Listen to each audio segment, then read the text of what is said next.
તો નમસ્કાર મિત્રો, આજ બહુ ઘણા સમયે આપણે બ્લોકમાં આવવાનું થયું છે અને આજે માંગરોળની એક ઐતિહાસિક એવી જગ્યા ઉપર આજે તમને લઈને આવ્યો છું. આપ સૌ લોકોને ખ્યાલ બહુ ઓછા લોકોને હશે, આપણા ઘર આંગણે જ છે, છતાં આપણે બહુ ઓછા લોકોને ખ્યાલ આવશે કે એક ગોમતી વાવ તરીકે ઓળખાય છે એવી સરસ મજાની ઐતિહાસિક વાવની મુલાકાતે આવ્યા છે. આમનો માર્ગ માંડવી ગેટથી તમે અંદર આવો એટલે ત્યાં એક્ઝેક્ટ હાટકેશ્વર મંદિરમાં જવાનો જે રસ્તો છે ત્યાં આ એક ગોમતી વાવ સરસ મજાની આવી છે, જ્યાં કહેવામાં આવે છે કે કૃષ્ણ સાક્ષાત દર્શન દીધા હતા એવી ઐતિહાસિક આ વાવ છે અને ત્યાં જ આપને દર્શન કરાવવા લઈ જાઉં છું. વેલકમ. શ્રી રણછોડ રાયજીના ભગવાન સરસ મજાના એમના પ્રાગટ્ય દર્શન કહેવામાં આવે છે. આ ગોમતી વાવ છે માંગરોળની 1501, બહુ જૂની અને ઐતિહાસિક આ વાવ છે જે આપને દેખાઈ રહી છે. અને અહીં કહેવામાં આવે છે કે ખરેખર નરસિંહ મહેતાના ભાઈ પરબત મહેતાએ ભક્તિ ભાવથી કૃષ્ણ ભગવાનને અહીં સુધી બોલાવ્યા અને તેમના દર્શન થયા છે. એ આ વાવ છે.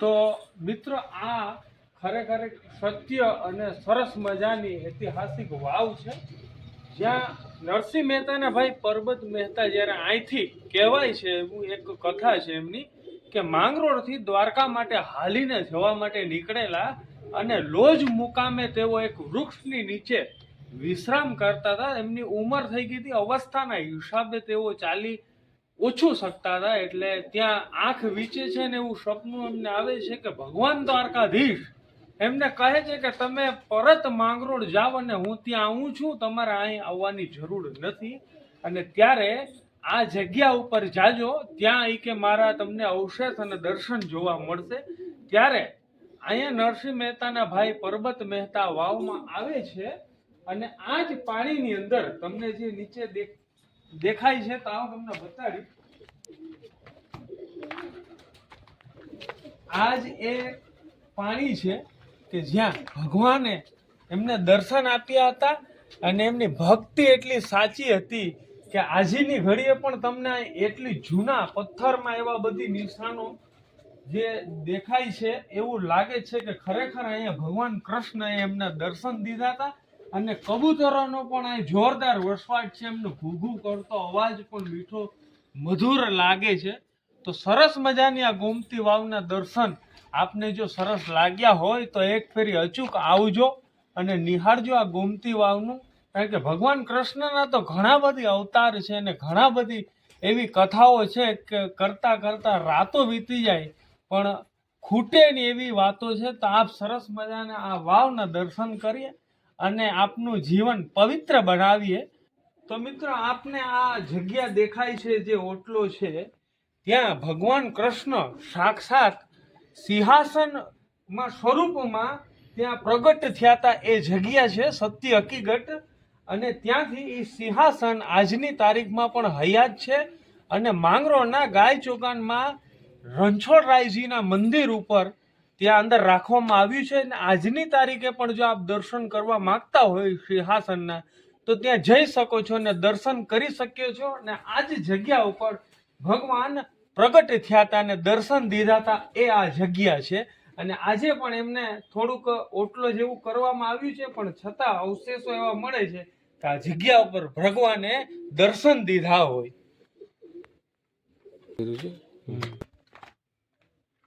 આગળ સાથે સૂર્યની કિરણો પણ આ વાવમાં આવે છે, એ પણ એક અદ્ભુત નજારો છે. આ પથ્થરોનું ચણતર પણ આપ જોઈ શકો છો મિત્રો કે આટલા ફૂટ નીચે ક્યાં સુધી વાવ છે અને અહીંયા તમને આ પથ્થરનું ચણતર આટલા 1000 ફૂટ નીચે પણ આ પથ્થરનું ચણતર આજે પણ સાક્ષી પુરાવે છે કે માંગરોળમાં આવી ઐતિહાસિક વાવો છે, એનું કંઈક ને કંઈક મહત્વ તો છે જ. કહેવાય છે કે ગોમતી નદી અને ગોમતી વાવ બેયના નામ સરખા છે, એટલે એ સાક્ષી પુરાવે છે કે ભગવાન કૃષ્ણ ગોમતી નદીમાંથી ગોમતી વાવમાં દર્શન દીધા હતા. એ આ સરસ મજાનું દ્રશ્ય છે.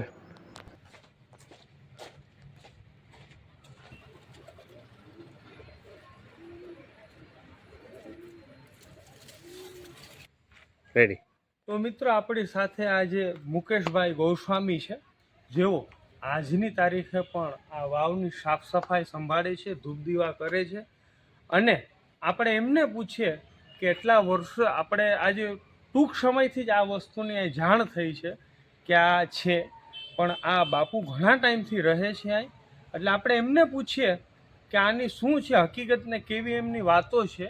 તો મુકેશભાઈ, આ વાવ છેલ્લા કેટલાક વર્ષોથી તમને સાંભળે છે કે આનો ઇતિહાસ શું છે, એ આપ બે મિત્રોને જણાવો.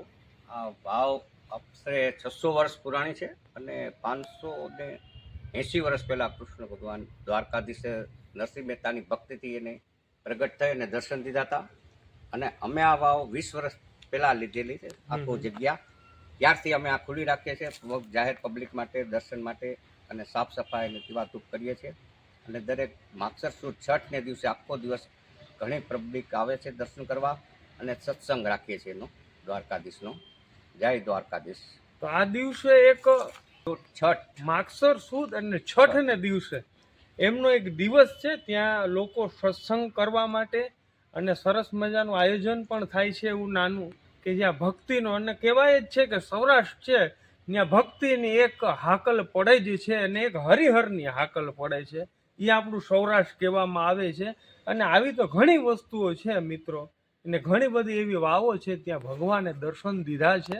તો આજની તારીખે પણ આપણી પાસે છે, તો આપણે જોઈએ, નિહાળીએ અને વસ્તુની અનુભૂતિ કરીએ, તો આવનારી પેઢીને પણ આપણે કહેવા થશે કે એક ભગવાનની પણ આવી રીતની સરસ મજાની એક દર્શન અને શ્રદ્ધા લોકોની સાથે જોડાયેલી છે. જય હિન્દ, જય ભારત, જય દ્વારકાધીશ.